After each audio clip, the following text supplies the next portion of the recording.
The notification appeared on my phone at 2:37 a.m. Unusual account activity detected. Half asleep, I opened our banking app to discover our joint savings, $412,000 we'd spent 8 years building, had been drained to just $186. 42. My husband, of 12 years, had emptied our accounts for his mistress, forgetting one crucial detail in his calculated betrayal.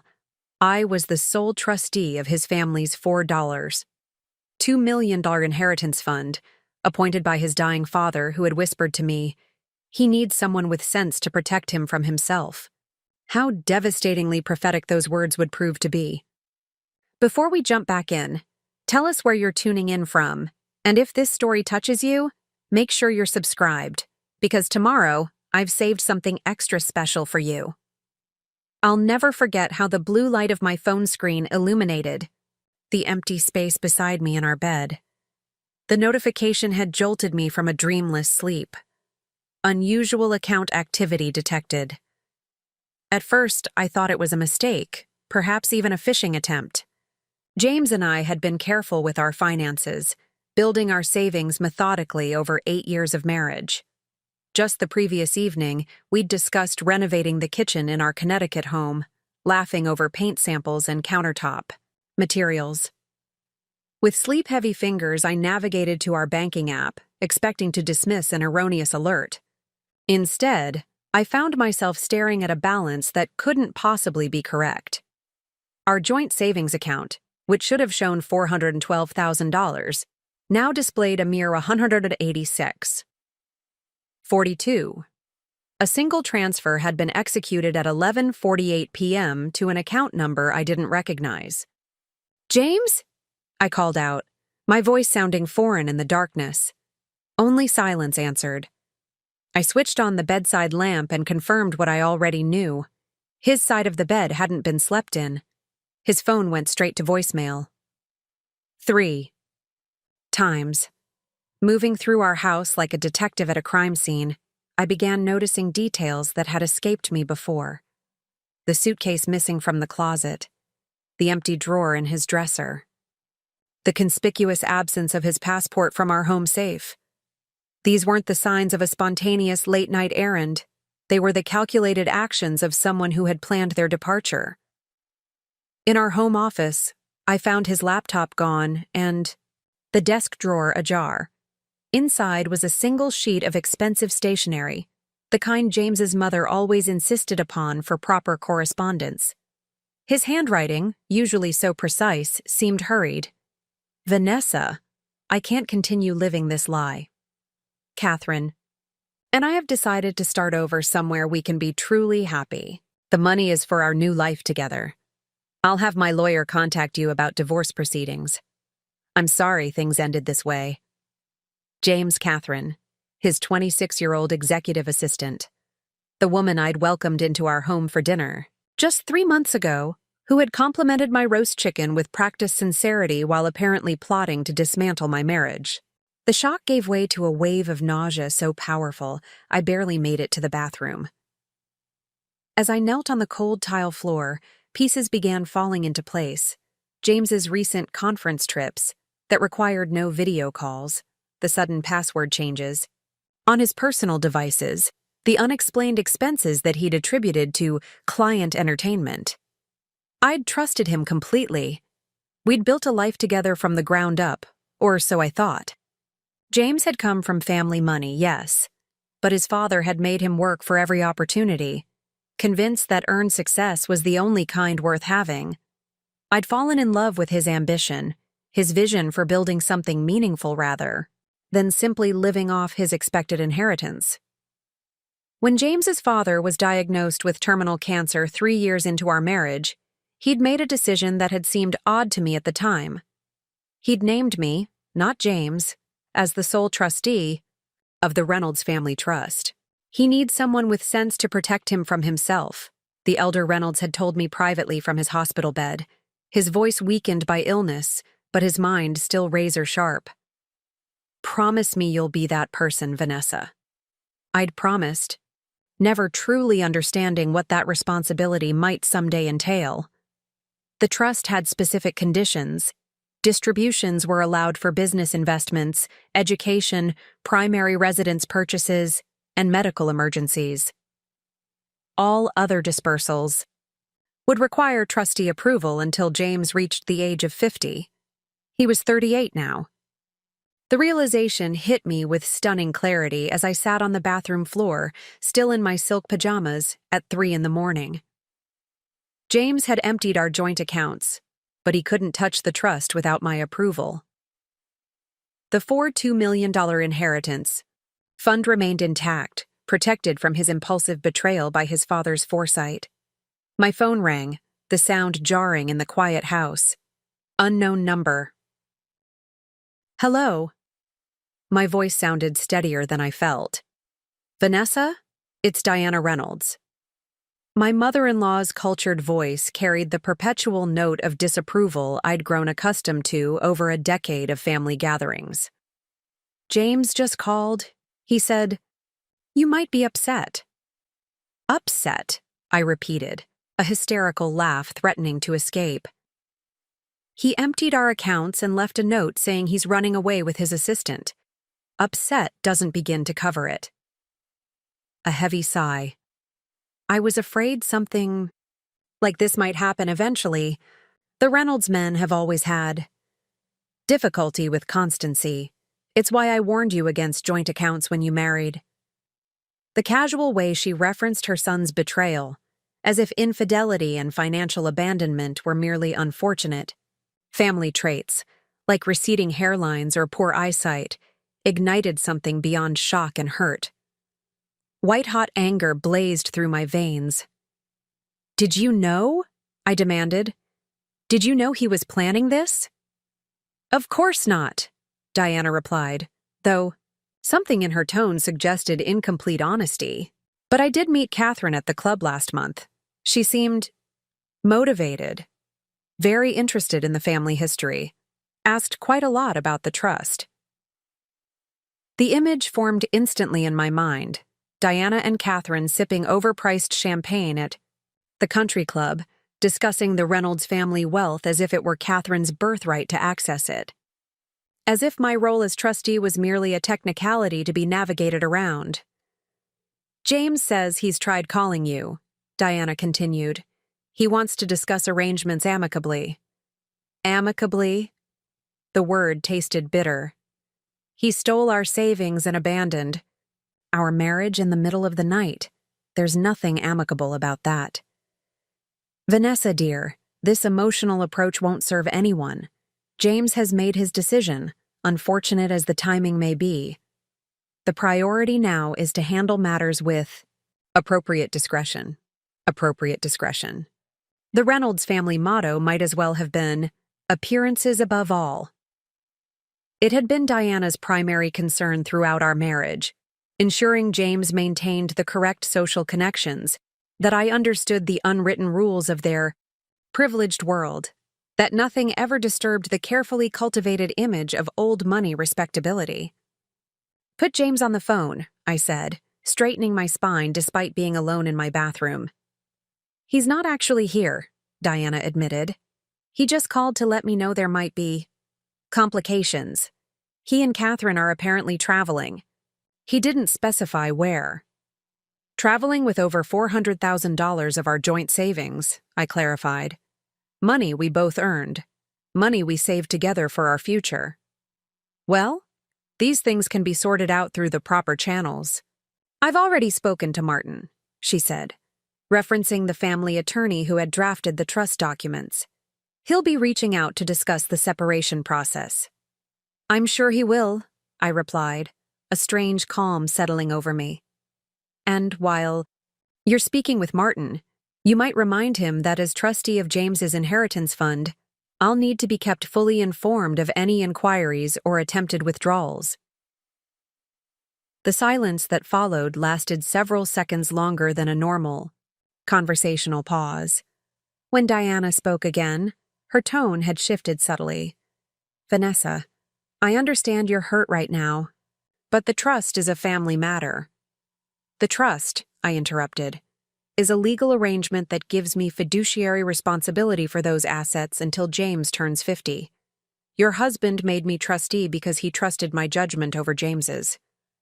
That hasn't changed because James decided to abandon our marriage. Another weighted silence. This situation is already unfortunate enough without introducing additional complications.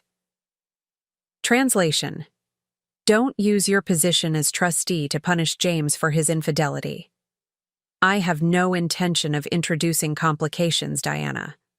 I intend to fulfill my responsibility exactly as your husband asked me to, protecting those assets from impulsive, self-destructive decisions. I paused, then added, like emptying shared accounts to run away with a younger woman. I see.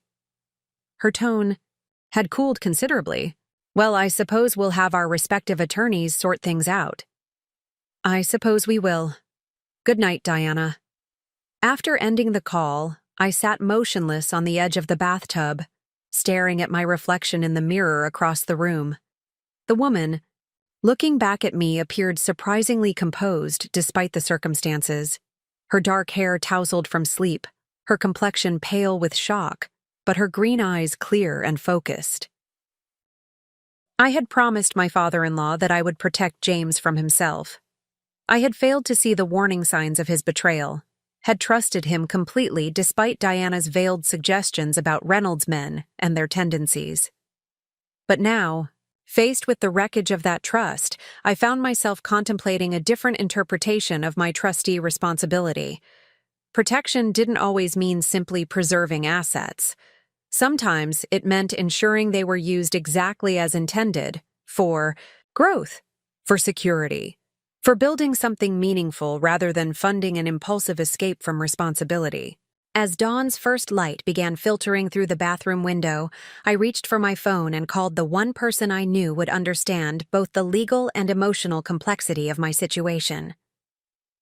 Meredith Chen Legal, answered a crisp voice, despite the early hour.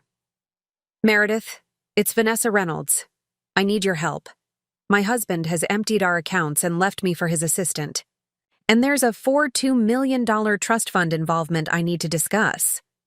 I'll be at your house in 45 minutes, Meredith replied without hesitation. Don't contact him or anyone else until I get there. As I ended the call, a strange sense of clarity began emerging from the chaos of betrayal. James had taken our savings, believing it would fund his new beginning with Catherine. But in his rush to escape, he had forgotten the most significant financial reality of his life. He had never controlled his trust. I did. And now, that responsibility had taken on an entirely new dimension. Preparing and narrating this story took us a lot of time, so if you are enjoying it, subscribe to our channel. It means a lot to us. Now back to the story. Meredith arrived exactly when she promised, briefcase in one hand and a carrier with 2 large coffees in the other. I'd known her since law school, before she built one of Boston's most formidable boutique family law practices. We'd remained close despite the gradual social pruning that had occurred throughout my marriage. The subtle way James had engineered distance between me and friends who didn't fit into the Reynolds circle of influence. You look surprisingly composed for someone whose husband just committed financial infidelity of this magnitude, she observed, handing me a coffee as we settled in my home office. I'm still in shock, I admitted. It doesn't feel entirely real. Yet. Meredith nodded, her expression softening briefly before shifting into professional focus. Then let's deal with what is real. Facts, documents, legal positions. The emotions will catch up soon enough, and we need to be prepared when they do. For the next 2 hours, we methodically assembled a comprehensive picture of my financial and legal situation. I provided bank statements documenting my contributions to our joint accounts, the trust documents naming me as trustee, property deeds, investment portfolios, and the handwritten note James had left behind. This is actually helpful, Meredith said, holding up the note. He's explicitly acknowledged taking the money and his intention to use it for himself and Catherine. That undermines any claim that this was a mutually agreed-upon decision or that the funds were taken for legitimate marital purposes. As Meredith continued her assessment, my phone repeatedly lit up with calls from unknown numbers. James had apparently begun using different phones to try to reach me after I'd blocked his primary number. Don't answer any calls unless you recognize the number as someone in your support network, Meredith advised. Any communication with James or his representatives should happen through me now. My email chimed with a new message from Martin Schaefer, the Reynolds family attorney. Should I open it? I asked. Meredith nodded. Let's see what their opening position is. The message was brief and coldly professional. Dear Vanessa, in light of recent developments, I have been retained to represent James Reynolds in the dissolution of your marriage. While these situations are always regrettable, my client wishes to approach the separation with minimal conflict and disruption. As you are aware, certain financial adjustments have already been implemented. My client proposes the following settlement terms to expedite resolution. 1. A complete mutual release of claims against marital assets currently in either party's possession. Your resignation as trustee of the Reynolds Family Trust to be replaced by Diana Reynolds 3. Continuation of your residence in the Connecticut home for a period not to exceed 6 months, allowing sufficient time for transition. In exchange, my client will not contest your retention of your personal business assets and intellectual property. I believe these terms represent a fair and equitable resolution given the circumstances. Please have your representative contact me to formalize this arrangement. Sincerely, Martin Schaefer. Esquire. Meredith let out a short, incredulous laugh. Well, they certainly didn't waste any time. This is remarkably brazen, even by high net worth divorce standards. They want me to just accept that he took our savings and give up the trustee position? The audacity was almost impressive. They're hoping you're too emotionally devastated to think clearly, Meredith explained, her expression hardening. This is a classic first move.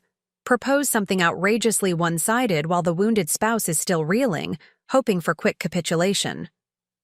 She pulled her laptop from her briefcase. Let's draft our response, and it's going to be very different from what they're expecting.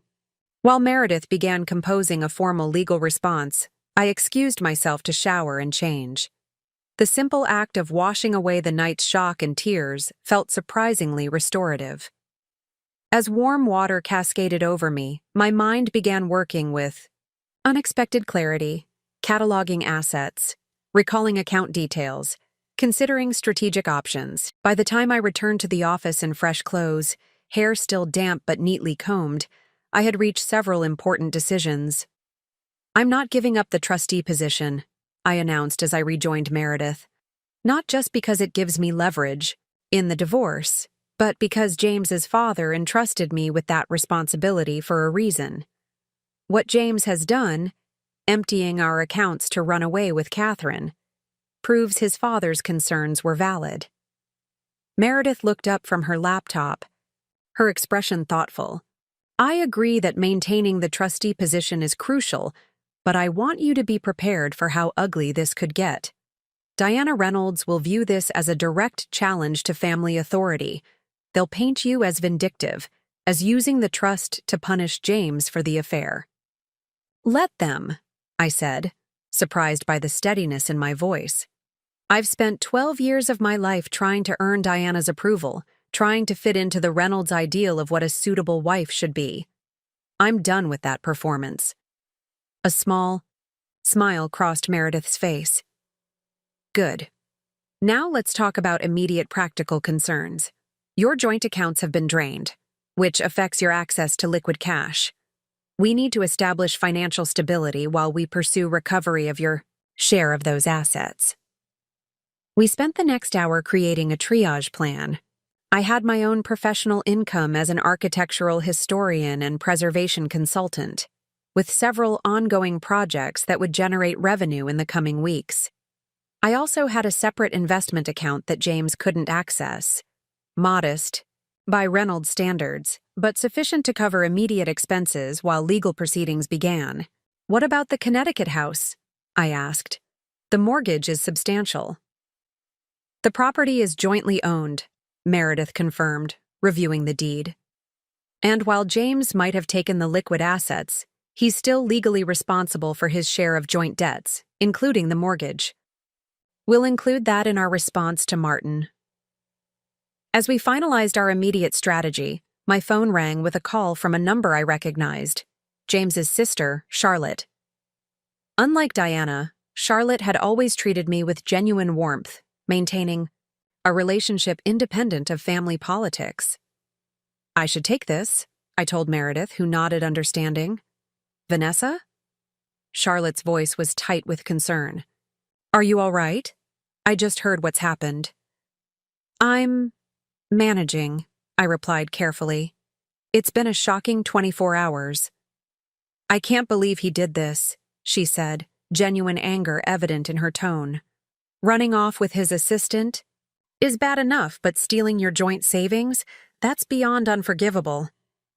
Her immediate validation, calling it stealing rather than financial adjustments, as Martin had so delicately phrased it, brought unexpected tears to my eyes. Thank you for calling, Charlotte. It means a lot. Of course, she said. Look, I know Mother is already closing ranks around James. It's what she does. But I want you to know that not everyone in this family thinks that loyalty means excusing inexcusable behavior. Charlotte's support created a small crack in the armor I'd been building since reading James's note. I don't want to put you in a difficult position with your family. James put himself in a difficult position, she corrected firmly. And Mother can be as angry with me as she wants. I'm not choosing between you and James. I'm choosing basic human decency.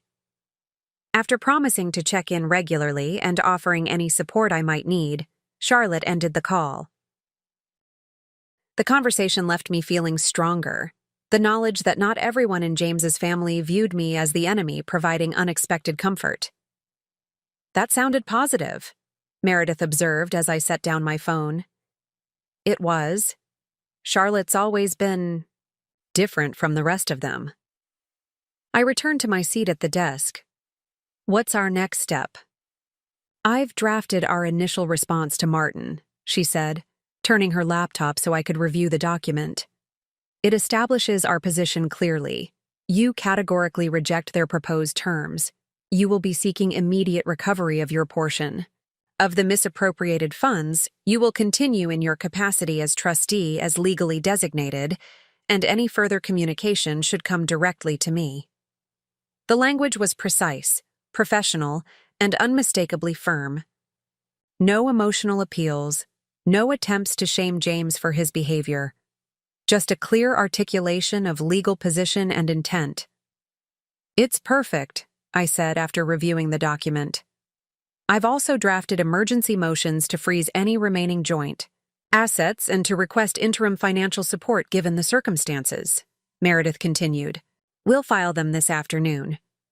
As she prepared to send the response, my phone chimed with a text message from an unknown number.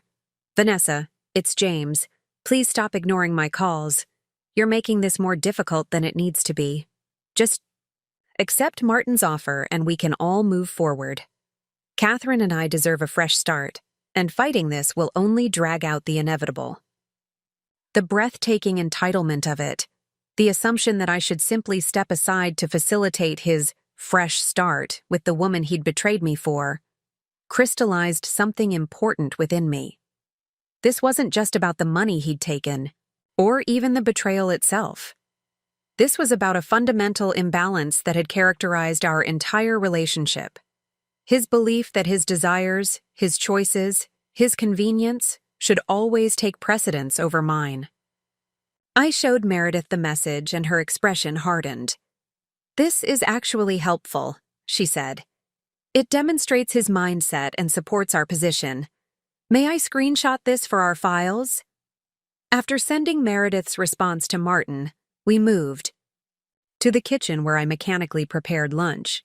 Simple sandwiches that neither of us had much appetite for. The initial shock was beginning to wear off, leaving behind a bone-deep exhaustion and the first waves of grief for the life I had. believed in until just hours ago. It's going to hit you in waves, Meredith said gently, recognizing the shift in my demeanor. Shock, anger, grief, determination, they don't come in neat, sequential stages. They crash into each other, sometimes all at once. How do I get through that while fighting this legal battle? 1 hour at a time, she advised. And by remembering that your emotional response to betrayal doesn't diminish your intellectual capacity to address it. As we finished our meal, my email chimed with a response from Martin. The tone had shifted dramatically from his initial communication. Counselor Chen, I am in receipt of your response on behalf of Mrs. Reynolds. While I appreciate the challenging, emotional circumstances, I must emphasize that your client's continued role as trustee of the Reynolds Family Trust represents an untenable conflict of interest, given the dissolution of the marriage. My client is prepared to increase his settlement offer to include additional financial considerations if Mrs. Reynolds will voluntarily step down as trustee. This is offered in good faith to avoid protracted litigation that would benefit neither party. Regarding the funds transferred from joint accounts, my client maintains that these represented his equal share of marital assets, which he was legally entitled to access. However, in the interest of amicable resolution, he may consider a partial reallocation once trustee matters are resolved satisfactorily. I look forward to your prompt response. Martin Schaefer, Esquire. They're already modifying their position, Meredith observed with satisfaction. They realized their initial approach was too aggressive. Now they're trying to negotiate, using the joint account funds as leverage to get you to relinquish the trustee position. Which means they're worried about the trustee issue, I concluded. Exactly. It's our strongest point of leverage, and they know it. Meredith closed her laptop decisively. We don't respond to this immediately. Let them wonder and worry about your next move. As Meredith prepared to leave, armed with documents to file and a clear strategy for moving forward, she paused at the door. Vanessa, I want you to remember something important. What James did, both the affair and the financial betrayal, reflects his character, not your worth.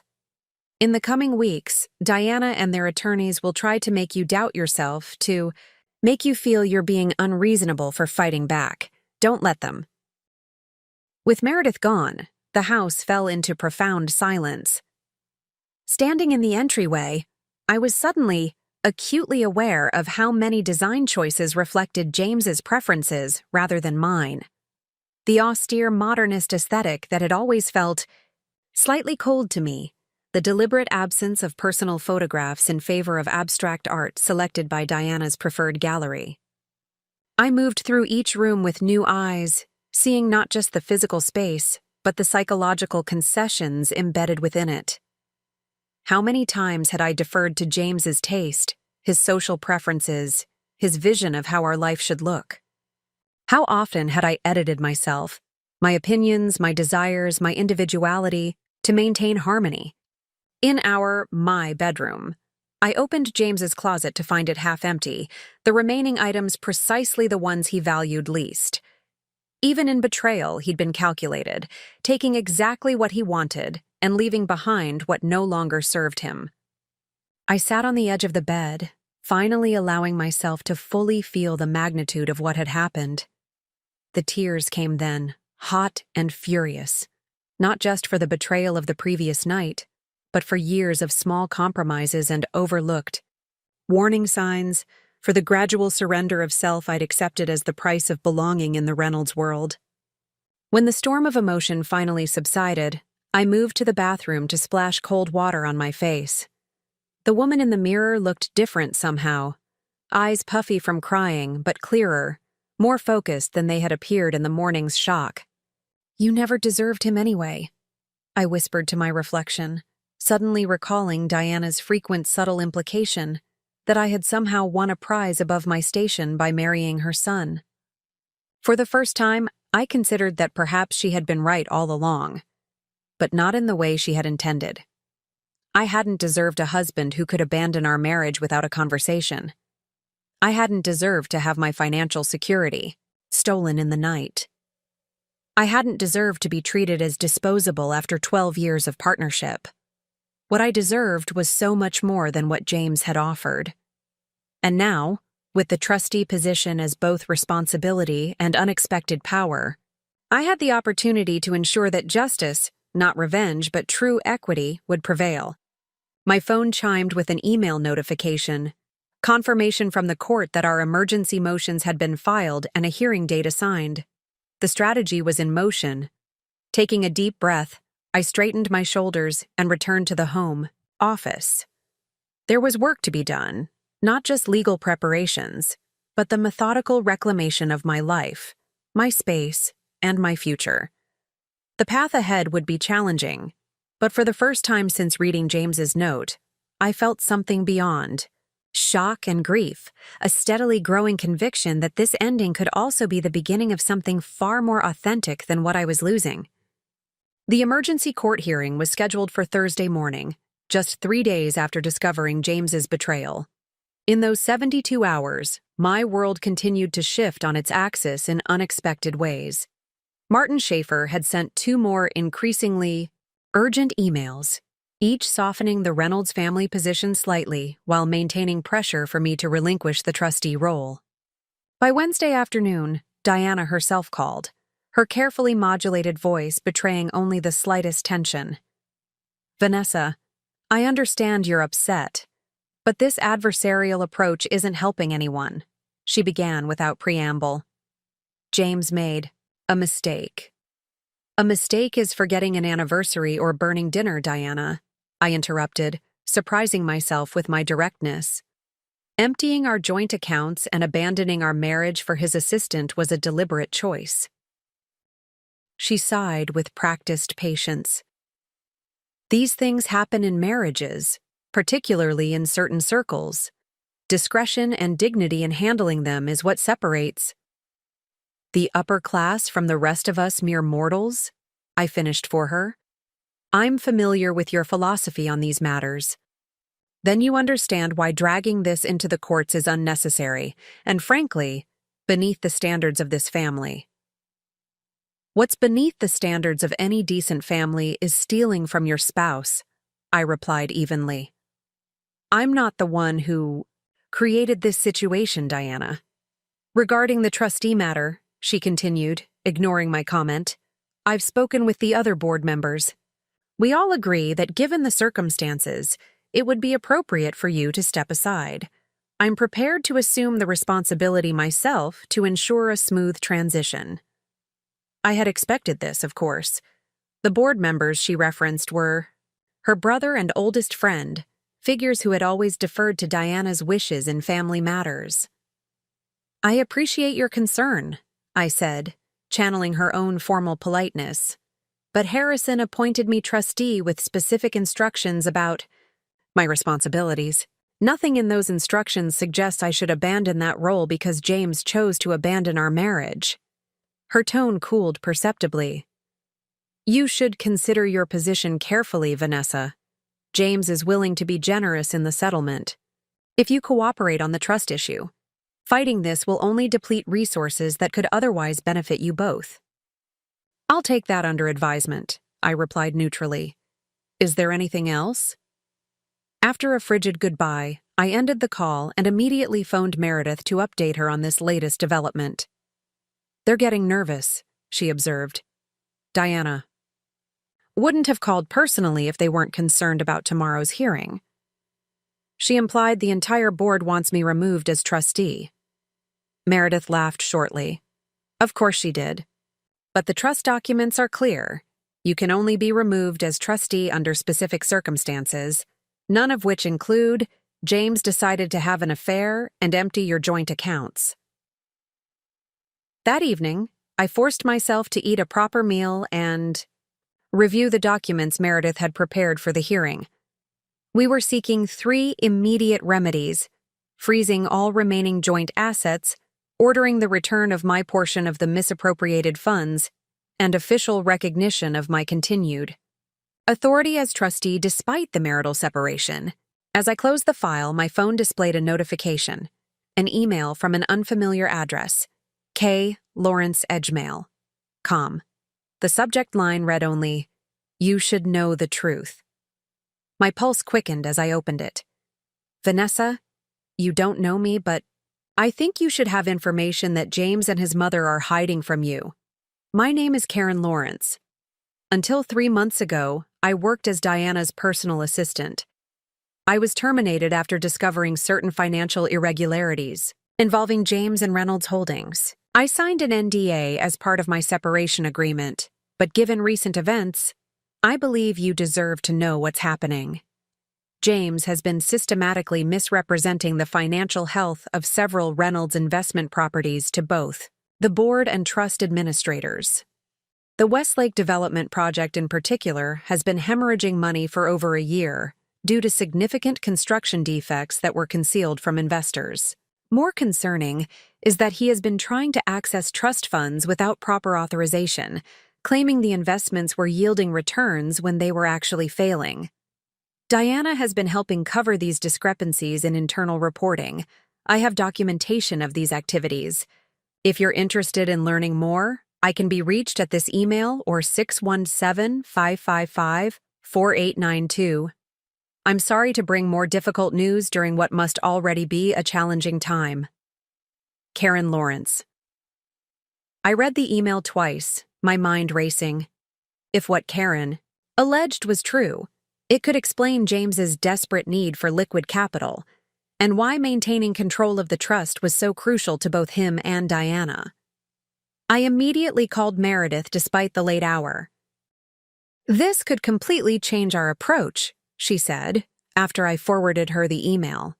"If James has been attempting to misappropriate trust funds or misrepresenting investments to the board, that's not just a divorce issue. It's potentially criminal." Should I meet with her? Absolutely, but not alone, and not without verifying her identity first. I'll have my investigator run a background check tonight. If she checks out, let's meet her tomorrow after the hearing. Sleep proved elusive that night. I paced through the house that had once represented security and partnership, but now felt like a museum of elaborate deceptions. How much of what I'd believed about our marriage, about the Reynolds family enterprise itself, had been carefully constructed fiction? Morning arrived with a text from Meredith confirming that Karen Lawrence had indeed worked as Diana's assistant for 4 years before her abrupt departure 3 months ago. We arranged to meet her at Meredith's office following the court hearing. The courthouse presented its own challenges.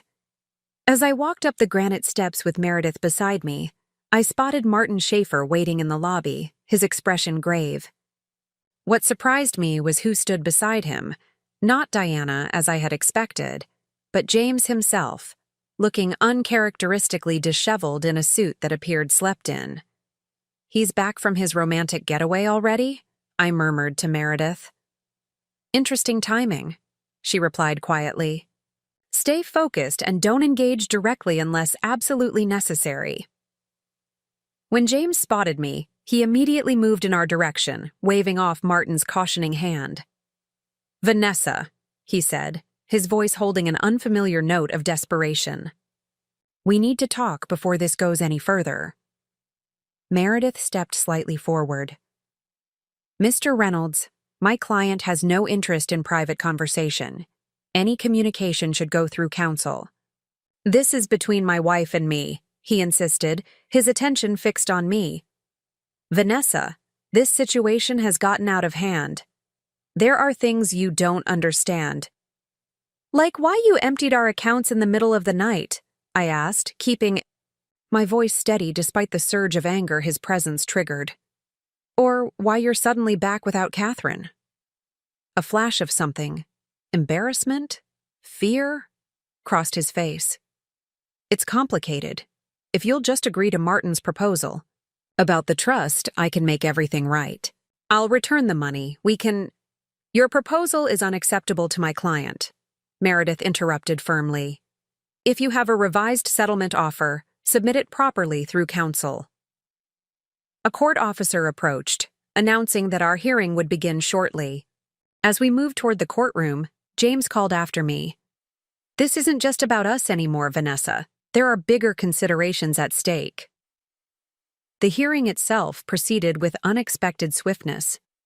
The judge, a sharp-eyed woman in her 60s, reviewed our emergency motions and James's hastily filed response, then rendered her decision with decisive clarity. The court grants the motion to freeze all joint assets pending further proceedings. Regarding the funds removed from joint accounts, Mr. Reynolds is ordered to return 50% of all transferred amounts within 48 hours. And on the matter of Mrs. Reynolds's trustee position, the court finds no legal basis for removal. The trust documents clearly outline the specific conditions under which a trustee may be removed, none of which apply in this situation. She fixed James with a stern look. "Mr. Reynolds, the court takes a very dim view of unilateral financial actions taken on the eve of separation. Future conduct of this nature could result in additional sanctions." As we exited the courtroom, the shift in power dynamics was palpable. Martin immediately approached Meredith, requesting a private conference room for settlement discussions. James stood apart, speaking tensely into his phone, presumably updating Diana on this unfavorable outcome. "We've strengthened our position significantly," Meredith noted as we walked briskly toward the exit. "Now, let's find out what Karen Lawrence knows." Karen was waiting at Meredith's office when we arrived, a slim portfolio folder in her hands. She appeared to be in her early 40s, professionally dressed with the alert, observant demeanor I associated with highly efficient executive assistants. After introductions and signing a confidentiality agreement that Meredith had prepared, Karen opened the folder and began laying out documents on the conference table. "These are internal financial reports for Reynolds Holdings' major development projects over the past 18 months, she explained, pointing to a series of spreadsheets. "And these are the actual performance metrics I discovered while preparing materials for an audit." The discrepancies were immediately apparent. Projected profits where significant losses existed, completed construction phases that remained, unfinished vendor payments recorded as disbursed when they remained outstanding. "The Westlake project is the most concerning," Karen continued. "They've sunk over $12 million into it, but the environmental remediation costs were grossly underestimated, and 3 major investors have quietly pulled out." "Why would James hide these issues rather than address them?" I asked, trying to reconcile this information with the meticulous businessman I thought I had married. Karen hesitated. "Based on communications I processed, I believe he was hoping to access trust funds to cover the shortfalls without alerting the board to the true state of these investments. Diana was helping him prepare the formal request to you as trustee, with documentation that would have significantly misrepresented the purpose and risk level, which explains their desperation to remove me as trustee now," I said, the pieces finally clicking into place. "They need someone who won't question these discrepancies or who's already complicit in covering them up." "Exactly," Karen confirmed. "When I discovered these irregularities and brought them to Diana's attention, thinking it was an accounting error, she immediately had me sign an enhanced NDA and terminated my position the following week." Meredith, who had been examining the documents carefully, looked up. "This goes beyond divorce proceedings. This is potential securities fraud, misappropriation of corporate funds, and attempted trust fraud." "Why come forward now?" I asked Karen directly. "The NDA you signed presumably covered these matters." She met my gaze steadily. "I worked closely with Harrison Reynolds for 6 years before his illness. He was a man of absolute integrity, who built that company on principle as much as business acumen. What James and Diana are doing dishonors everything he stood for." She paused. "And frankly, when I heard about how James left you, stealing your shared savings and running off with his assistant, it was the final straw. Some things matter more than legal agreements." After Karen departed, Meredith and I sat in stunned silence, absorbing the implications of what we'd learned. "This changes everything," she finally said. Your position as trustee isn't just about the divorce settlement anymore. It's about protecting the trust assets from potential fraud. Harrison Reynolds appointed you for exactly this scenario. The weight of that responsibility settled on me with new clarity. Harrison's final request, that I protect James from himself, now carried deeper significance than I'd ever imagined. "What's our next move?" I asked.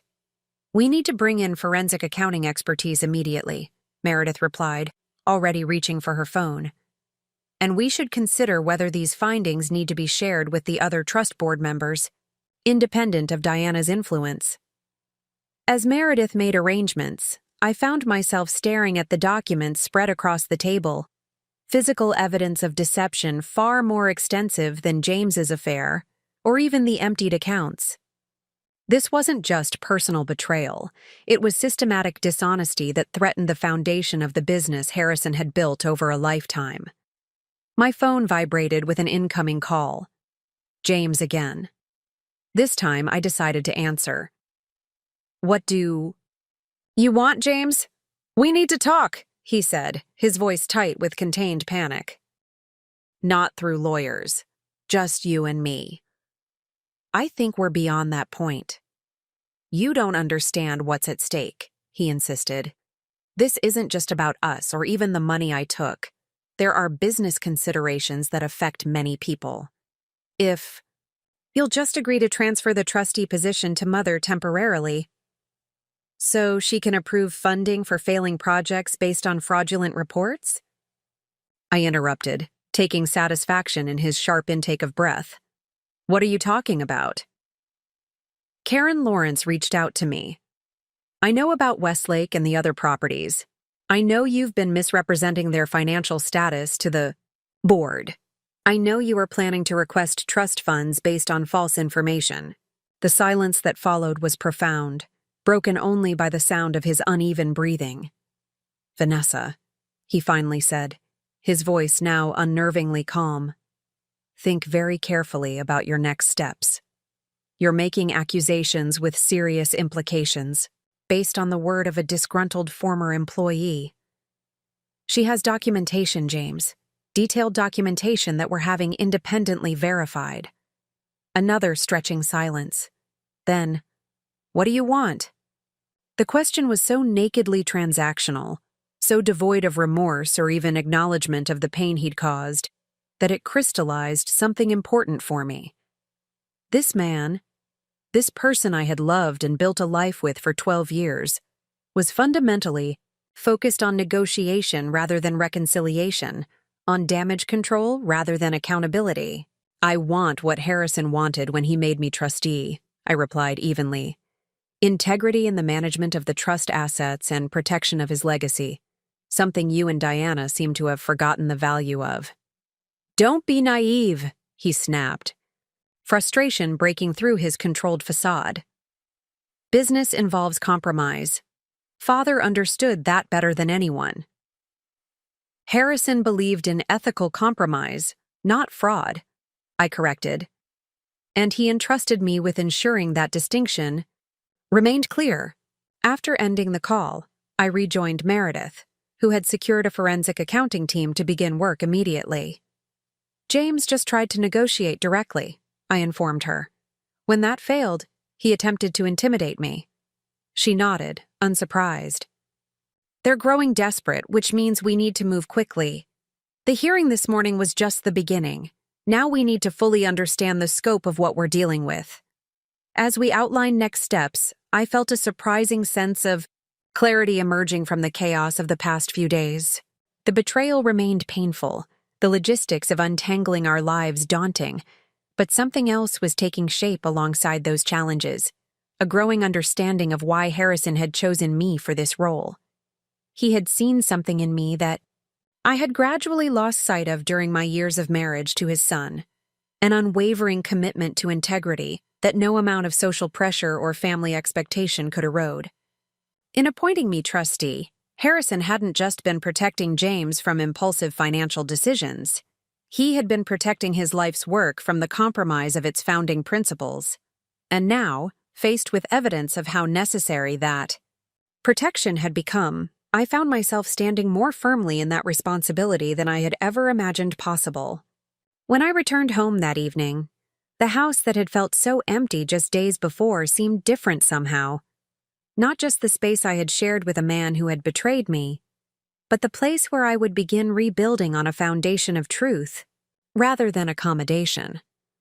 Diana's dismissive assessment of me throughout our marriage, the subtle implication that I had married above my station, that I should be perpetually grateful for inclusion in their world, now seemed not just cruel, but deeply ironic. Far from being unworthy of the Reynolds name, I was perhaps the only person currently honoring what it had once represented. As I prepared for bed, my phone displayed a text from Charlotte. Heard about the hearing. Mother is livid. James is panicking. You're doing exactly what Father would have wanted. Stay strong. Call if you need anything.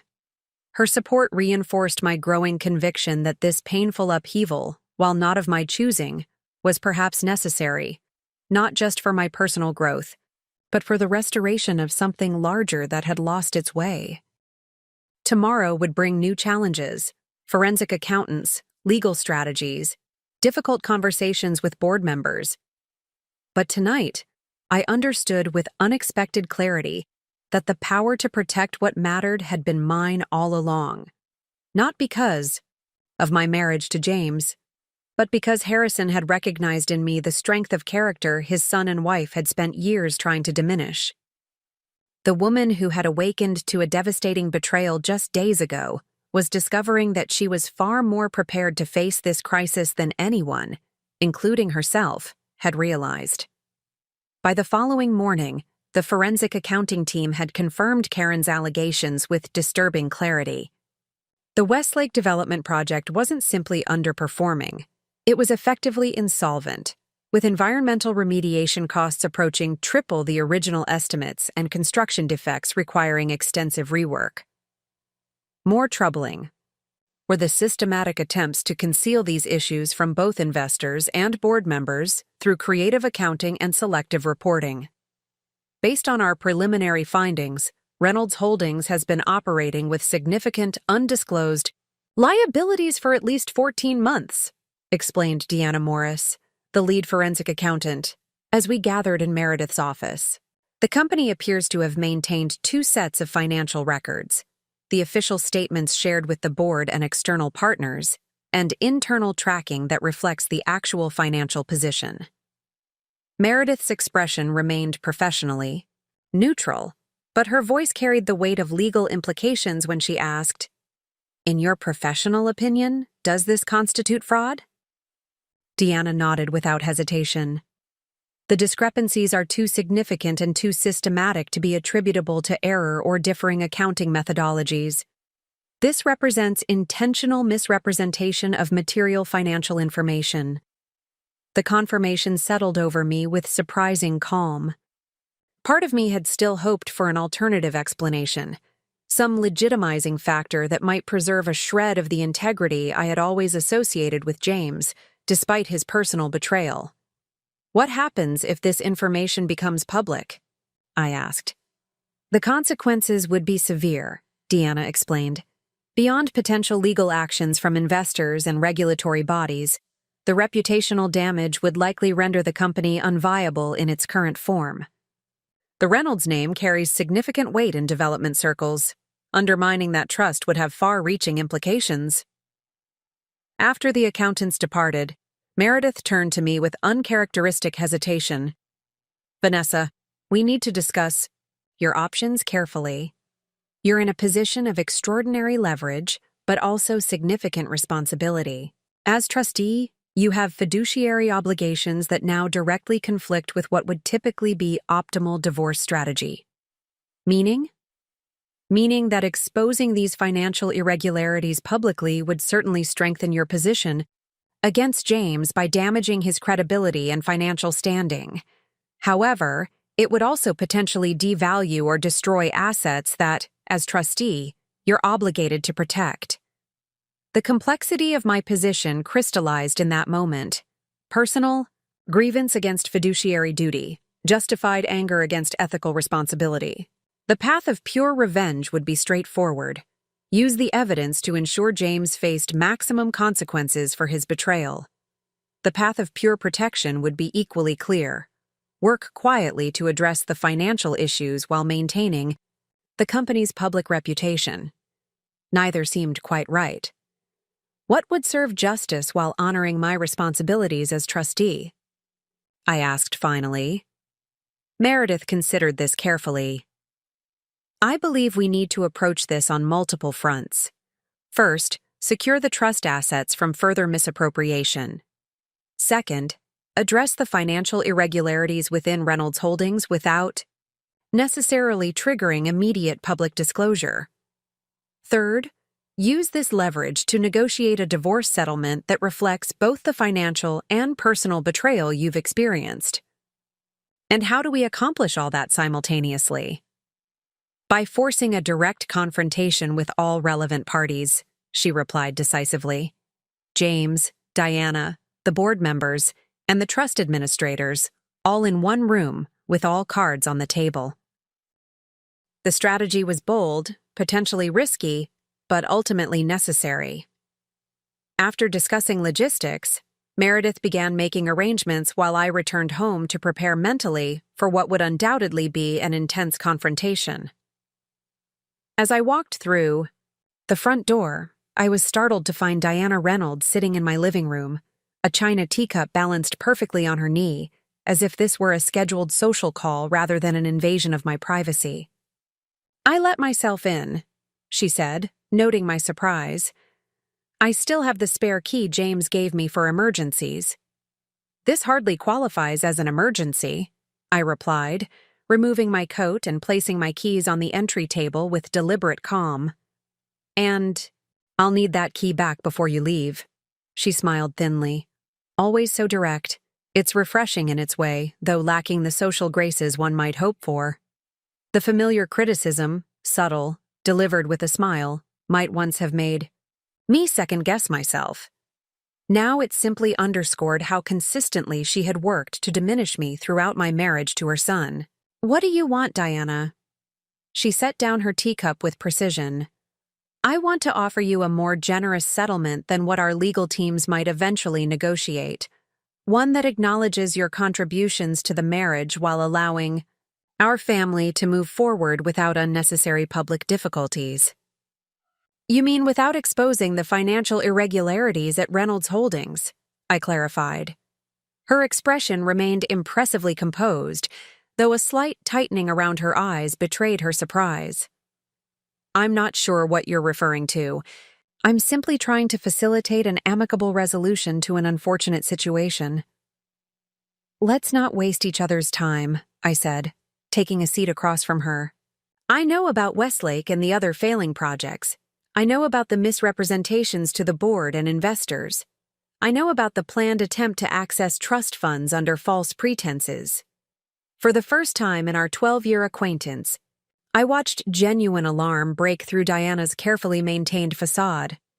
It lasted only a moment before her composure reasserted itself, but it confirmed everything. These are complex business matters that you may not fully understand, she began, her tone suggesting patient explanation to someone of limited capacity. Development projects often face challenges and require flexible accounting approaches during transitional phases.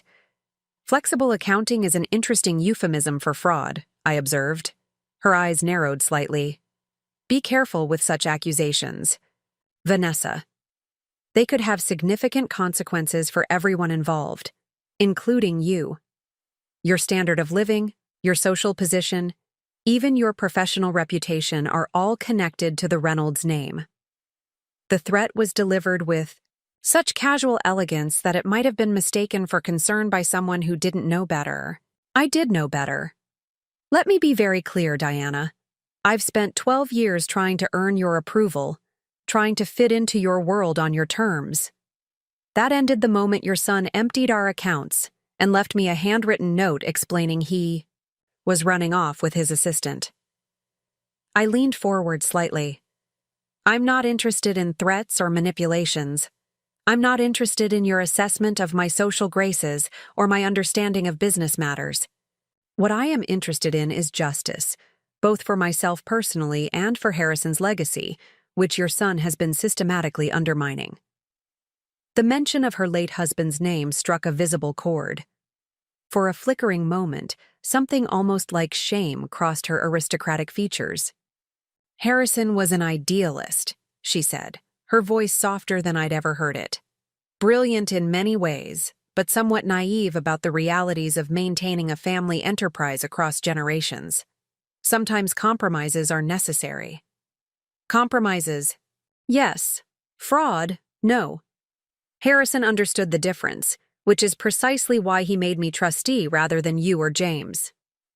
Diana set her jaw, then reached into her designer handbag and withdrew an envelope.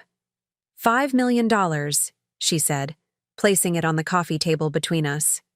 In addition to a fair division of marital assets, in exchange, you step down as trustee and sign comprehensive confidentiality agreements regarding Reynolds Holdings. The directness of the bribe, for that's exactly what it was, momentarily stunned me.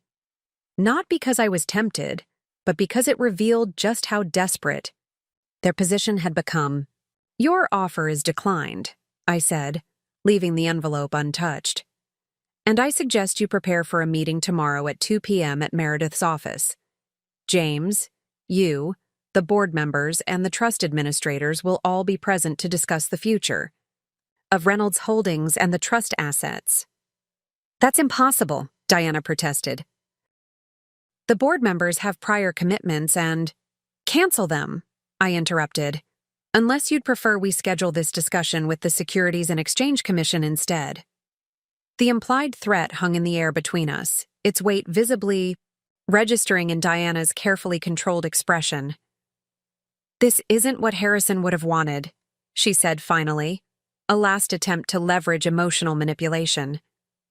Actually, it's exactly what he wanted, I corrected gently. It's why he appointed me trustee with specific instructions to protect his legacy, not just from external threats, but from internal ones as well. After Diana departed, minus her spare key and with her uncashed check, I called Charlotte to update her on the situation. Mother actually tried to bribe you? She asked, incredulous.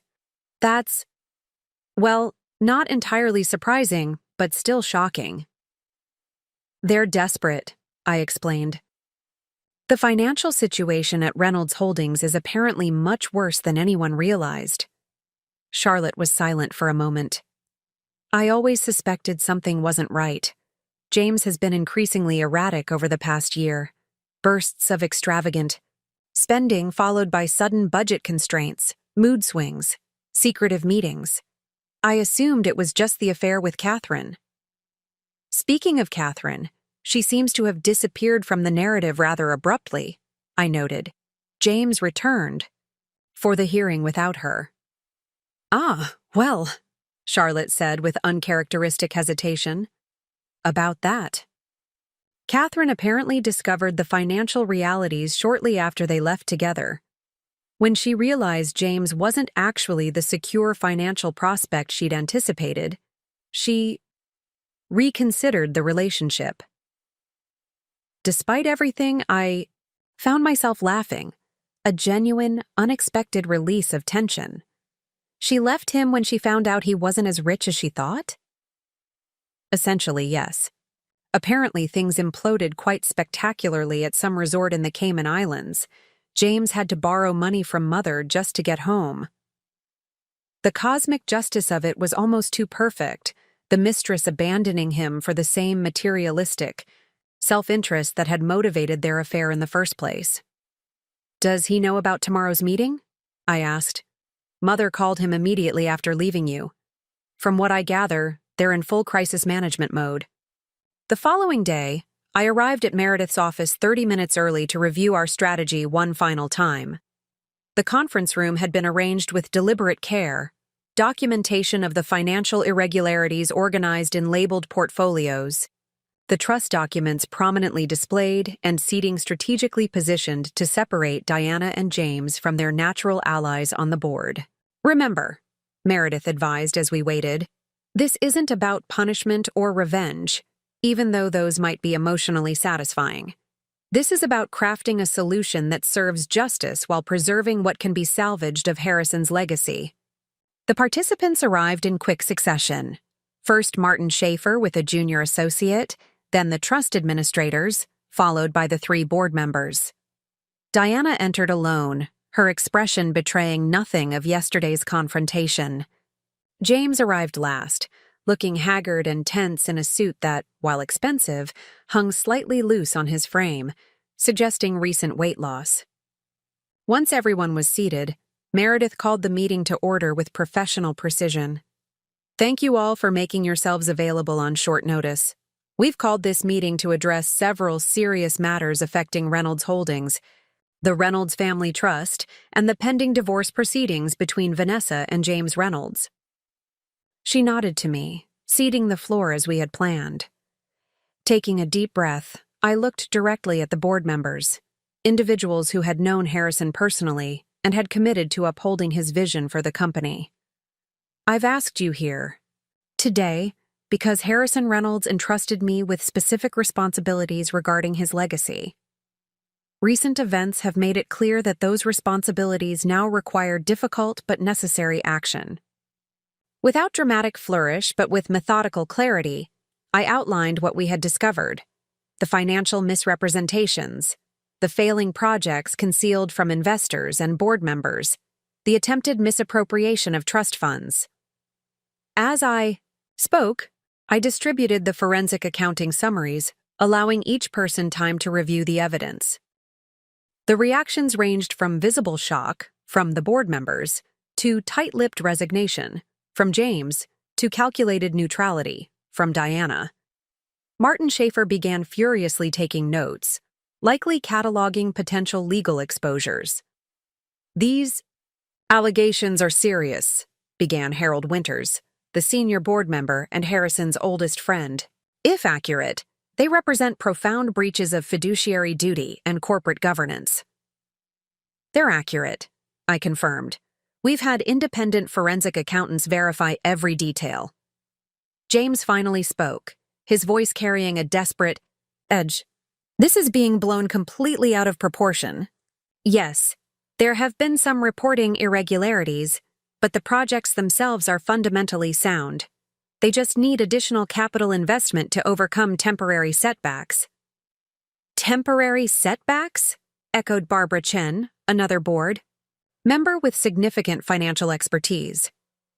The Westlake project alone shows negative projections exceeding $8 million. That's not a temporary setback.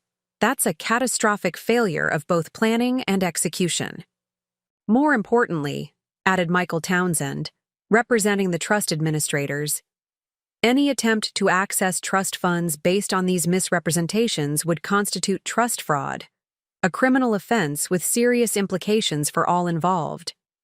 As the gravity of the situation registered fully with everyone present, a heavy silence settled over the room.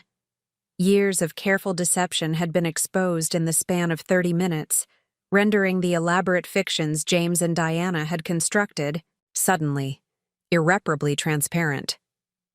"What do you want?" Diana finally asked, her question directed solely at me. "Clearly you've orchestrated this revelation for a purpose." The moment had arrived, the confrontation reaching its crucial turning point.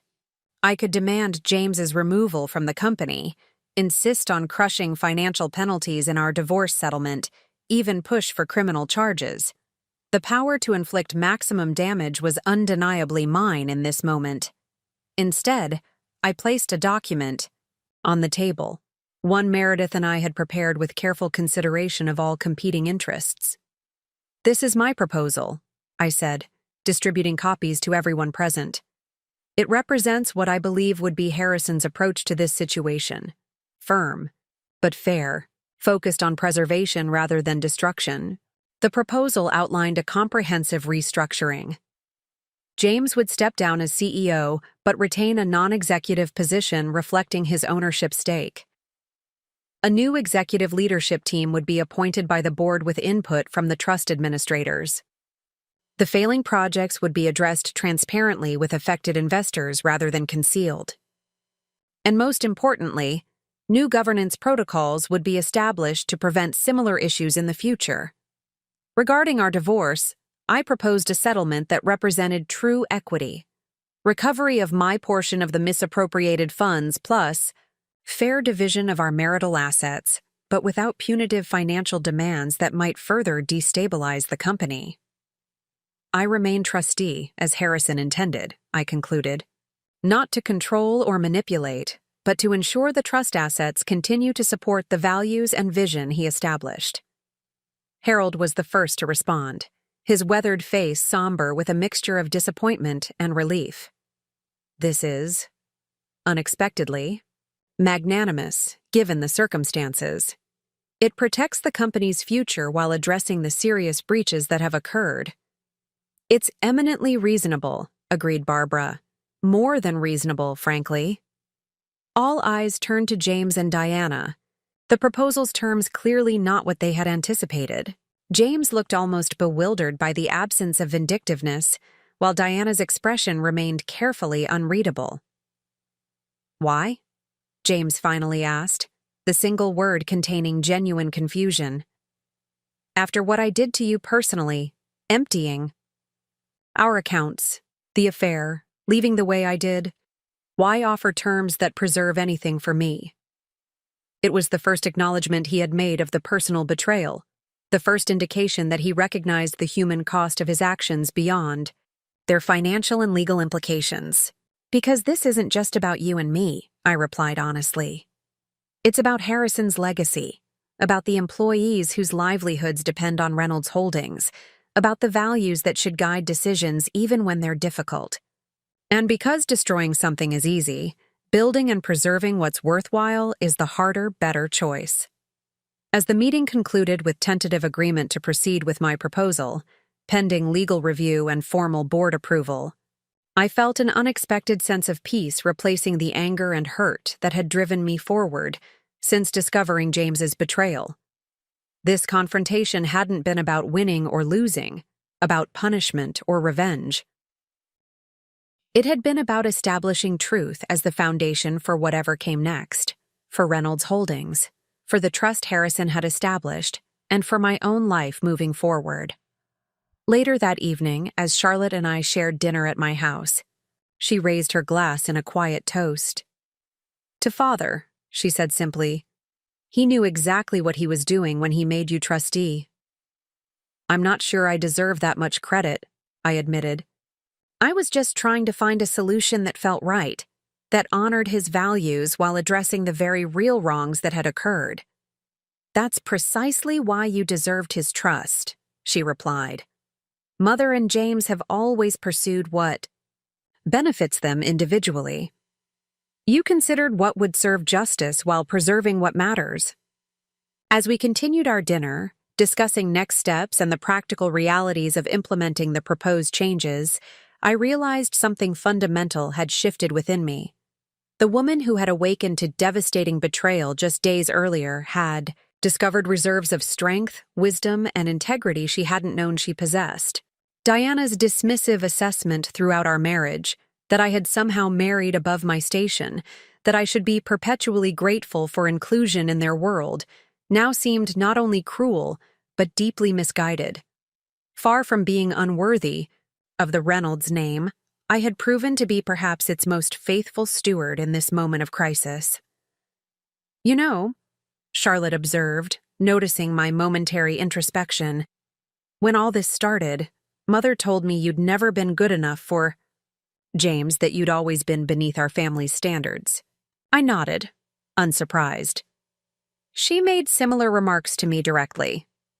Charlotte smiled wryly. The extraordinary irony is that you've proven to be the only one truly worthy of Father's legacy. James may have had the name, but you embodied the principles that made that name meaningful in the first place.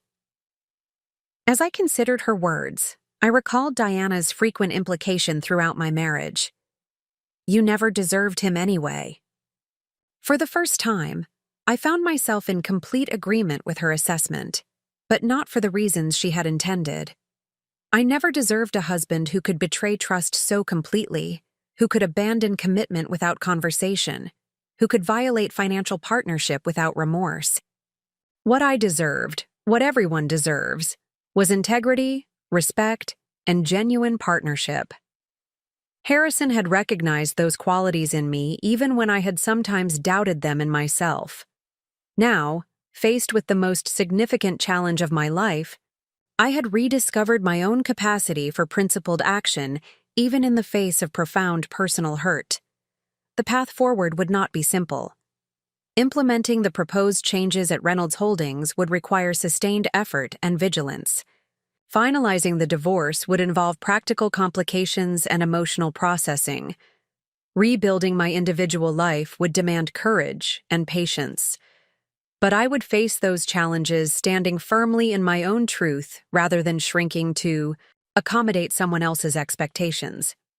And in that recognition lay the most profound victory of all. Not over James or Diana, but over the doubts and accommodations that had gradually diminished my sense of self throughout our marriage. My husband had emptied our accounts for his mistress, forgetting who controlled his trust.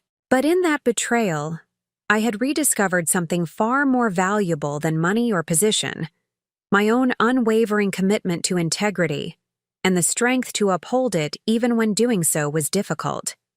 That, I now understood, was the true inheritance Harrison had recognized and entrusted to me, not merely legal authority over financial assets, but the moral courage to use that authority wisely and well.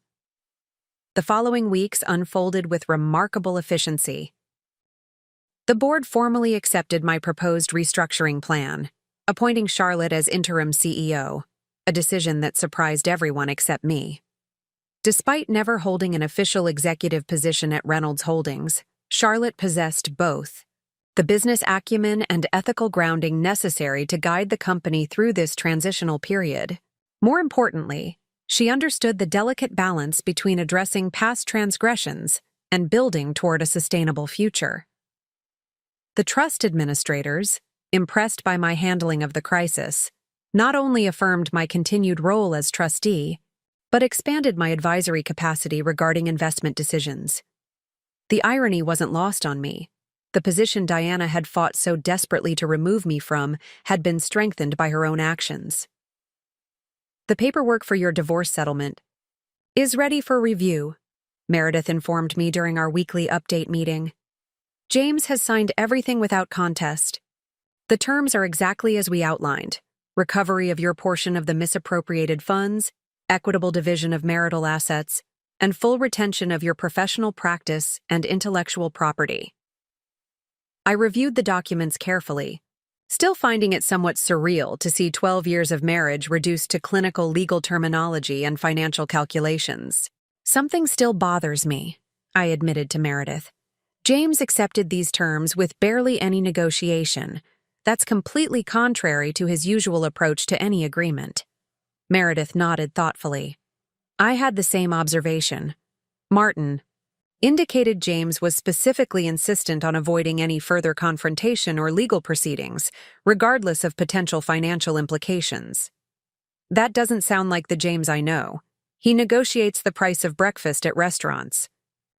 People sometimes react unpredictably when their carefully constructed facades crumble, Meredith observed. Perhaps he's simply accepting the consequences of his actions. While I wanted to believe this represented genuine accountability, experience had taught me that James's motivations were rarely so straightforward. Still, the settlement offered fair resolution without unnecessary complications, which served my practical interests regardless of his underlying reasons for accepting it. After signing the divorce papers, the final legal severing of my connection to James, I expected to feel something momentous. Instead, I experienced a quiet, undramatic certainty that this chapter of my life was closing appropriately, making space for whatever might come next. That next began taking shape more quickly than anticipated. 2 days after finalizing my divorce, I received an unexpected call from Barbara Chen, the board member with significant expertise in historical preservation. Vanessa, I'll get straight to the point, she began, characteristically direct. The Harrington Foundation is seeking a preservation consultant for their adaptive reuse project in Providence. It's a series of 19th-century textile mills being converted to mixed-use sustainable development. Given your background in architectural history and preservation, I believe you would be perfect for the role. The Harrington Project was precisely the kind of work I had always been passionate about. Thoughtful reimagining of historical structures for contemporary needs while honoring their architectural and cultural significance.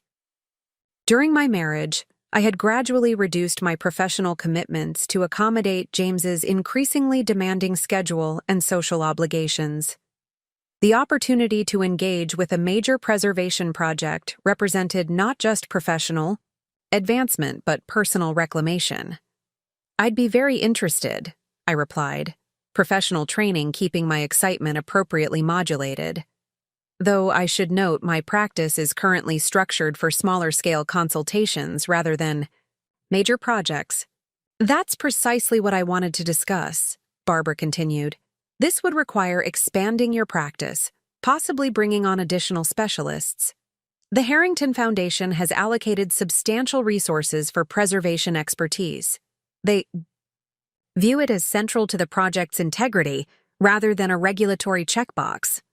The prospect was both exhilarating and slightly intimidating. Scaling my practice would require significant investment of time, energy, and resources during an already transformative period in my personal life. May I think about it for a few? I asked. Of course. The selection committee meets next Friday. If you're interested, I'd need your portfolio and project approach by Wednesday. After ending the call, I found myself standing in my home office, surrounded by carefully organized documentation of past preservation projects, the professional foundation I had maintained even while other aspects of my identity had been gradually compromised during my marriage. The Harrington opportunity represented a crossroads. I could continue operating my practice at its current modest scale, or I could embrace expansion into more ambitious territory. The decision felt weighted with significance beyond mere professional considerations. That evening, as I contemplated my options over dinner, the doorbell rang. Opening it revealed a surprise visitor, Catherine Lawrence, James's former assistant and brief-lived paramour, looking considerably less polished than during our previous encounters. "I'm sorry to show up unannounced," she said, displaying uncharacteristic hesitation. "I wouldn't blame you if you slammed the door in my face." Curiosity overrode what might have been justified hostility. "What are you doing here, Catherine?" "I need to tell you something. Something important that you should know before everything is finalized with James." I considered her for a moment, then stepped back to allow her entry. Whatever information she possessed, hearing it directly seemed preferable to wondering about it later. In my living room, Catherine declined offered refreshments, seemingly eager to deliver her message without preamble. "James has been planning to leave the country permanently," she stated flatly. "He has established residency documentation for São Paulo, where extradition for certain financial crimes is notoriously difficult. He's been liquidating personal assets and transferring funds through multiple offshore accounts." The revelation was unexpected but not entirely shocking given recent events. "How do you know this?" "Because I helped him set it up," she admitted, having the grace to look ashamed. Before I understood what was really happening at Reynolds Holdings, he presented it as legitimate tax planning for international expansion. She pulled a flash drive from her purse and placed it on the coffee table. "This contains documentation of the accounts, the residency arrangements, and communications regarding his plans. He's scheduled to leave the country this Sunday." I studied her carefully, searching for motivation behind this disclosure. "Why are you telling me this now?" Catherine met my gaze directly for the first time. "Because I made a terrible mistake, getting involved with James, and an even worse one helping him prepare for what amounts to financial flight." I'm trying to correct at least one of those mistakes before it's too late. Does this have anything to do with James abandoning you in the Cayman Islands when you discovered he wasn't as financially secure as you thought? I asked, recalling Charlotte's information. She flinched slightly but didn't deny it. I deserved that, but this isn't about me or my poor choices. It's about preventing James from evading responsibility for what he's done. To the company, to investors, and yes, to you. After Catherine departed, I immediately called Meredith, explaining the situation and arranging for the flash drives, contents to be verified. By morning, we had confirmation.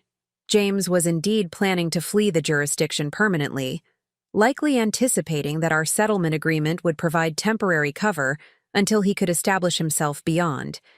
Legal reach. This changes our approach significantly, Meredith observed during our emergency meeting the following day. We need to involve the trust administrators and the board immediately. There may be grounds for criminal charges given the apparent intent to evade financial responsibility. The next 48 hours passed in a flurry of activity. Meredith coordinated with financial authorities to freeze James's personal accounts based on the evidence Catherine had provided. The board called an emergency session to address this new development and its implications for the company restructuring. The trust administrators implemented additional protections for the trust assets. By Saturday evening, 24 hours before James's planned departure, the legal net had closed completely. He was detained while attempting to access a private airfield with luggage containing over $400,000 in various currencies and bearer bonds. The news reached me via Charlotte, who called from the Reynolds Holdings offices where she had been working, late on transition planning. "They've arrested him," she said, her voice tight with controlled emotion. "The Financial Crimes Unit took him into custody about an hour ago. Mother is beside herself. She's already called 3 different attorneys." "How are you doing with all this?" I asked, genuinely concerned for her well-being. Despite everything, James was still her brother.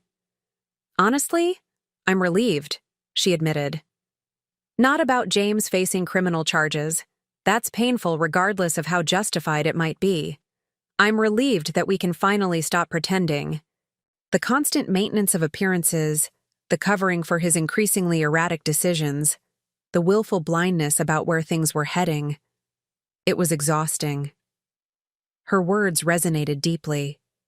The exhaustion of maintaining false narratives, whether about a troubled company or a troubled marriage, exacted its own cost separate from the concrete problems being concealed. "What happens now?" I asked. "From a company perspective, we continue with the restructuring plan you proposed. It's actually easier now that there's no ambiguity about James's position." She paused briefly. "From a family perspective, I don't know. Mother is still operating from the Reynolds playbook, protect the name above all else. I'm trying to establish a different approach." After ending the call, I sat in my garden, watching twilight settle over carefully tended plants that had somehow survived the recent turmoil through their own quiet resilience. The parallels to my personal journey were not lost on me.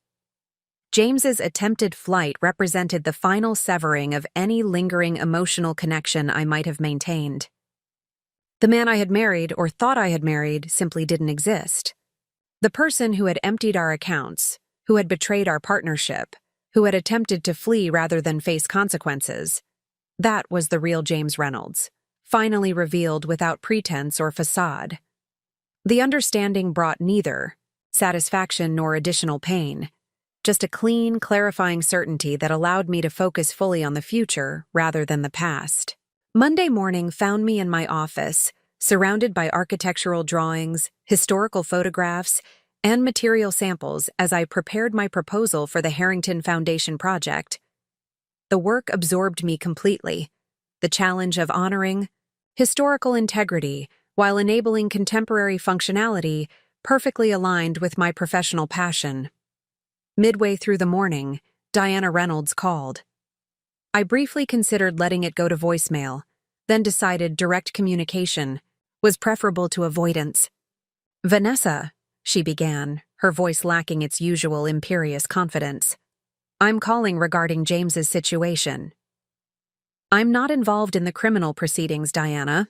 That's between James and the authorities." "I understand that," she acknowledged. "I'm actually calling because I owe you an apology." The statement was so unexpected that I momentarily wondered if I had misheard. "For 12 years, I treated you as if you were somehow beneath our family's standing," she continued. "When I didn't immediately respond, I questioned your suitability, your background, your understanding of our world. I was wrong."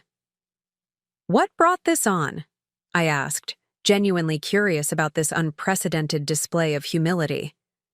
"Harrison knew exactly what he was doing when he made you trustee instead of me or James," she said, a note of reluctant admiration entering her voice. "He saw what I refused to see. That character matters more than pedigree. That integrity isn't inherited with a family name." I remained silent, allowing her the space to continue this unexpected reflection. "The way you've handled this entire situation, from James's betrayal to the company's financial issues, has been exemplary. You could have destroyed everything in justified anger. Instead, you found a path that addressed the wrongs while preserving what was worth saving." "I was just trying to honor Harrison's trust in me," I replied simply. "Yes, well, he clearly saw something in you that I chose to ignore." She paused briefly. "I want you to know that I've instructed our family attorney to cease all attempts to challenge your trustee position. It belongs with you, as Harrison intended." After concluding the conversation with appropriate civility, I returned to my work on the Harrington proposal with renewed focus. Diana's acknowledgement, while gratifying, in its way, felt like closure on a chapter rather than validation I still needed. By Wednesday, my proposal for the Harrington Foundation was complete. A comprehensive vision for preserving the industrial heritage of the textile mills, while reimagining their purpose for contemporary community needs. The work represented my best professional thinking, unconstrained by concerns about fitting into particular expectations or moderating my expertise to accommodate others' comfort. After submitting the proposal, I took the afternoon off, a small act of self-care that would have been unthinkable during my marriage, when any unscheduled time was quickly filled with Reynolds' family obligations or James's professional networking needs.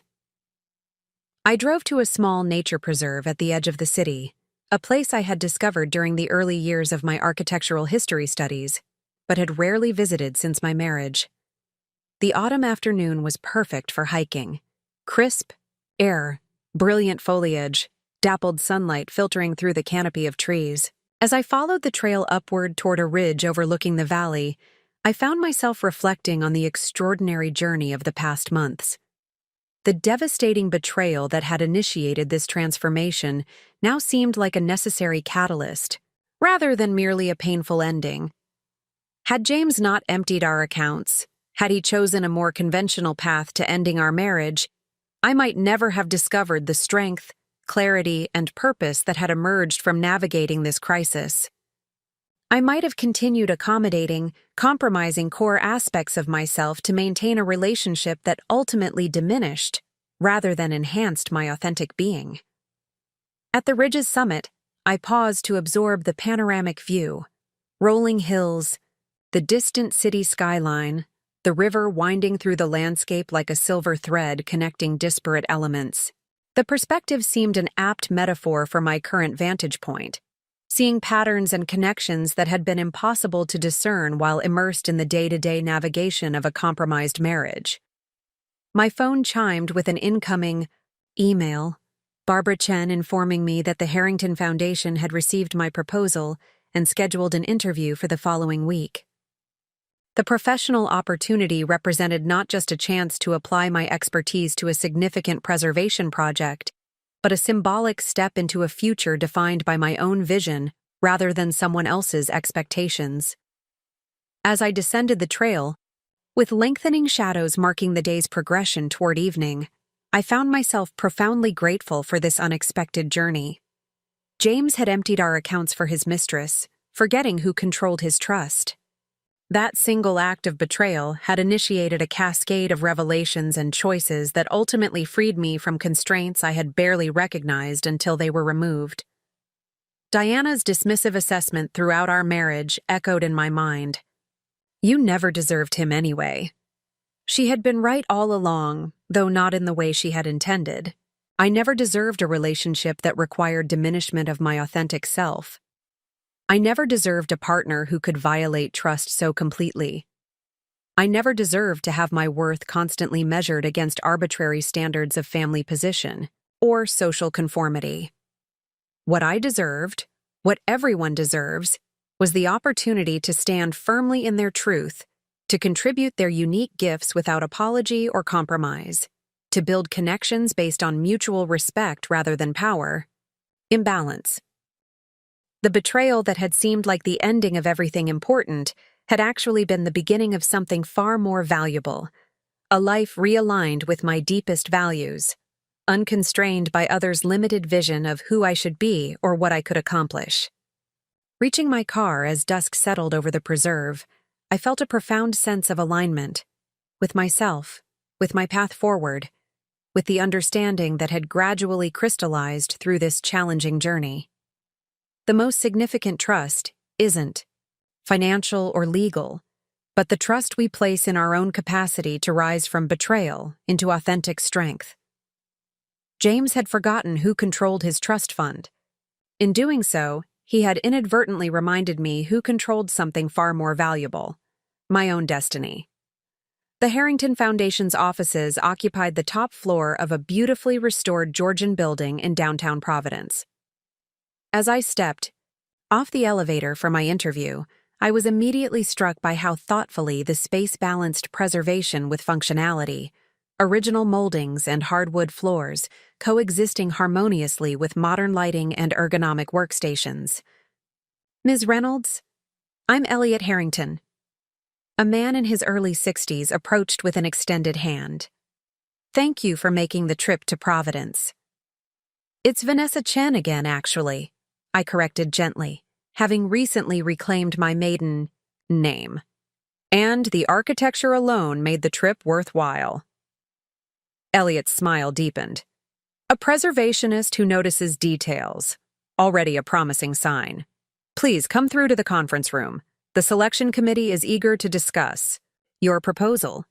The committee comprised 5 members, each representing different facets of the ambitious textile mill project: historical preservation, sustainable development, community integration, financial oversight, and arts programming.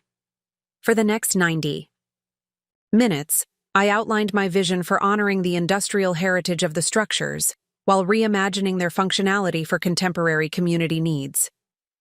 "What particularly impressed us about your proposal," noted Dr. Amelia Jordan, the preservation specialist, "was how you approached the tension between historical authenticity and modern sustainability requirements. Most consultants favor one at the expense of the other." "I believe that tension is actually creative opportunity," I replied. "The most successful adaptive reuse projects don't view preservation and innovation as competing values, but as complementary forces that enhance each other when properly balanced."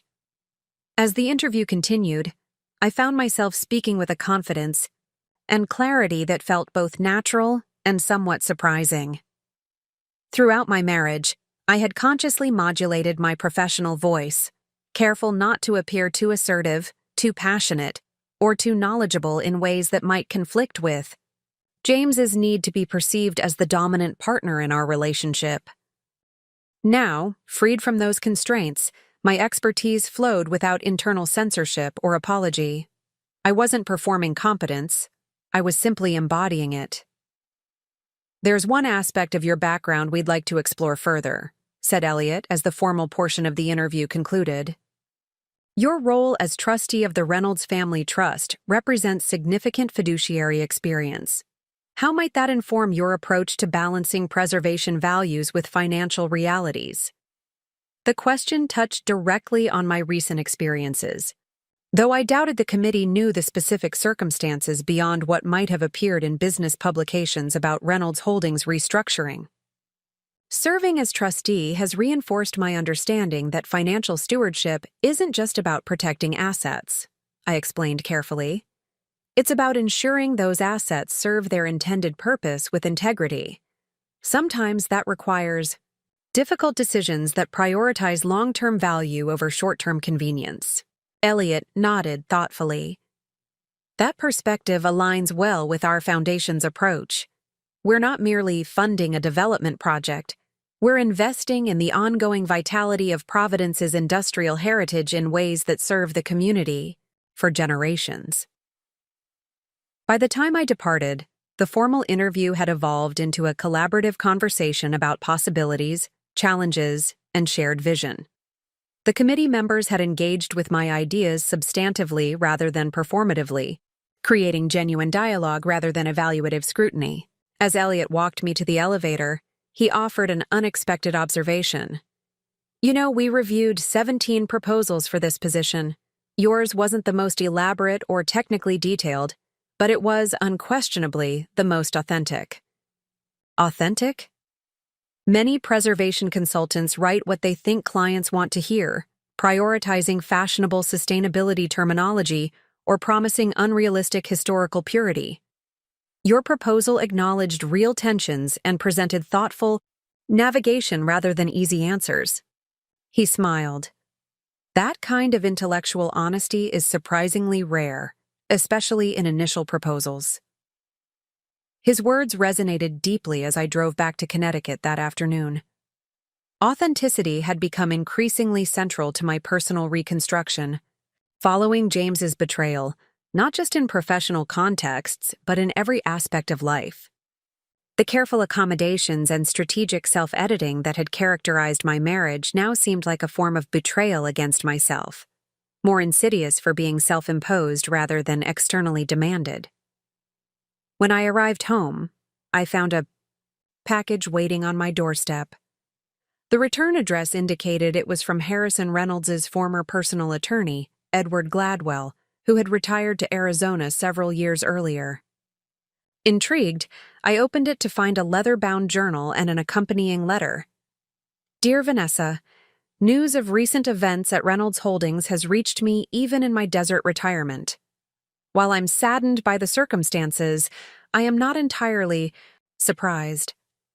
Harrison had concerns about James's character long before his illness, concerns he shared with me as both his attorney and friend.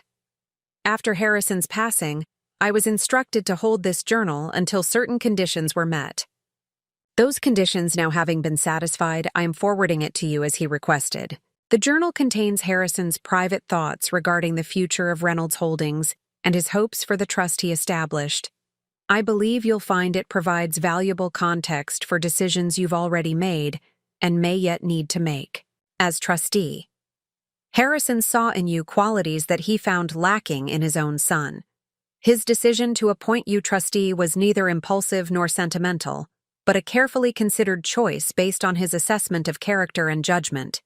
Should you wish to discuss the journal's contents, I remain available despite my retirement. With respect and admiration, Edward Gladwell. With reverent hands, I opened the journal to find Harrison's distinctive handwriting filling its pages, observations about business ethics, reflections on legacy, and increasingly toward the end, concerns about James's approach to both personal and professional responsibilities. Up next, you've got 2 more standout stories right on your screen. If this one hit the mark, you won't want to pass these up. Just click and check them out. And don't forget to subscribe and turn on the notification bell so you don't miss any upload from us.